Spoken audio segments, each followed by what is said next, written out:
মানে এখন সব কিছু এত চ্যালেঞ্জিং হয়ে গেছে লাইফে, আর আমি এতটাই একরোখার ঘাটতারা, আমার কোনো কিছু নিয়েই মানে কোনো কিছুতেই হেরে যেতে খুব খারাপ লাগে। যদিও না হারলে মানুষ শেখে না, হেরেছি সন্ধেবেলা, নইলে এখন এটা আমার মাথাতে মুন্ডুতে কুলাতো না। তো ওটা করতে গিয়ে ওটা হলো, তারপর প্যান্টটাও চেঞ্জ করে এটার মধ্যে করলাম। আবার এটার মধ্যে ছড়িয়ে যায় বলে কিছু করতে ভাল লাগে না, তো এটা করে একটা করে এরকম বানিয়ে ফেলবো। মানে আমার এতটা জিনিস শুধু শুধু খাবো, যদিও এটা সুজির সাবুর মতো খেয়ে নেওয়া যাচ্ছিল, কিন্তু কেন খাবো শুধু শুধু? আমি তো শুধু শুধু খাবো বলে এটা করিনি, এটা এখনও টাইম লাগবে। তো যাই হোক হোক, ভাজ করে আবার দেখাচ্ছি। হয়েছে,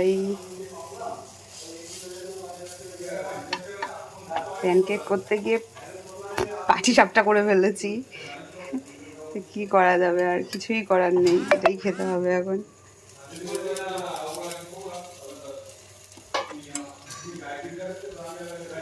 এই খুন্তি দিয়ে এইটা করলে এটা নষ্ট হয়ে যায়, তাই এই খুন্তিটা রেখেছি, কিন্তু এই খুন্তিটা আবার একটু মোটা, কিছু করার নেই, অপেক্ষা করে পরে করতে হবে, কিন্তু করতেই হবে। এটার উপর একটু মধু, যেভাবে ওয়েফেল খায় ওইভাবেই আমি খাবো।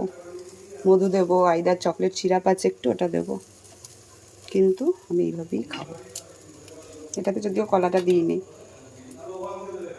কিছু তো হবে, এরকম সিন্নি তো খেতে হবে না।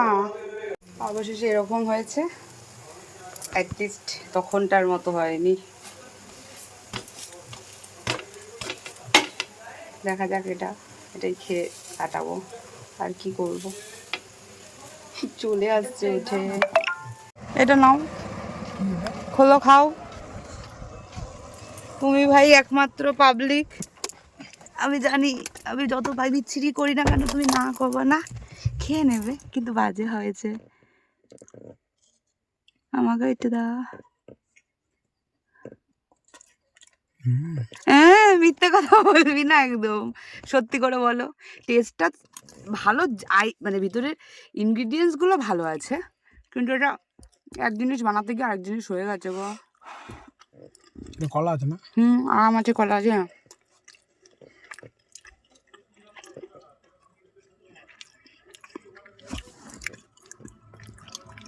নিচেরটাতে কলা নেই, ওটা এমনি। আমার ওই ওয়েফেল মেকারটা খুব বাজে এসেছে। এটা ওয়েফেল দিয়ে করেছো? না, ওয়েফেল মেকারে করিনি, হচ্ছে না ওটার মধ্যে। এটা কি এগুলোই বানানো জিনিস? কিন্তু ওটা সুন্দর হয়। এরকম পড়া মতো হয়ে গেছে? হ্যাঁ, না ভালো লাগে না।